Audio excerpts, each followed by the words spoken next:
ഒരു ദിവസം 350 കിലോ ആണ് നമ്മുടെ ബിരിയാണി ഹട്ടിൽ പോകുന്നത്. നമ്മൾ മലബാർ ദം ബിരിയാണിയാണ് കൊടുക്കുന്നത്.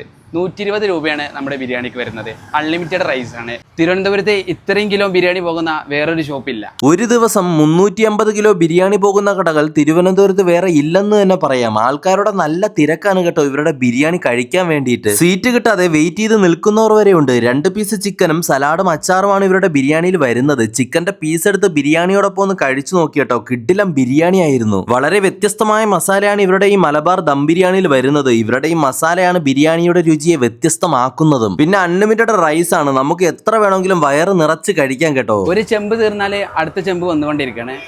ആര് വന്നാലും അൺലിമിറ്റഡ് റൈസ് ആണ്. ചൂട് ബിരിയാണി കഴിച്ചു പോവാം. നമുക്ക് തിരുവനന്തപുരത്ത് 5 ഷോപ്പാണുള്ളത്. 5 ഷോപ്പിലും കൂടി 350 കിലോ ബിരിയാണിയാണ് നമുക്ക് പോകുന്നത്. ഇവിടെ കഴക്കൂട്ടത്ത് 70 കിലോ ബിരിയാണി പോകുന്നുണ്ട്. തിരുവനന്തപുരത്ത് ഇവരുടെ ബിരിയാണി ഹട്ടിന്റെ 5 ഷോപ്പിലാണ് 350 കിലോ ബിരിയാണി തീരുന്നത്. ഇവിടെ 70 കിലോ ബിരിയാണിയാണ് തീരുന്നത് കേട്ടോ. ഇത്രയും കിടിലോ ഒരു ബിരിയാണി കഴിക്കാൻ വേണ്ടിയിട്ടാണ് ഇത്രയും ആൾക്കാർ ഇവിടെ തടിച്ചു കൂടുന്നത്. അപ്പോൾ ഈ കടയുടെ കറക്റ്റ് ലൊക്കേഷൻ വരുന്ന ട്രിവാൻഡ്രത്ത് കഴക്കൂട്ടത്തുള്ള ബിരിയാണി ഹട്ട്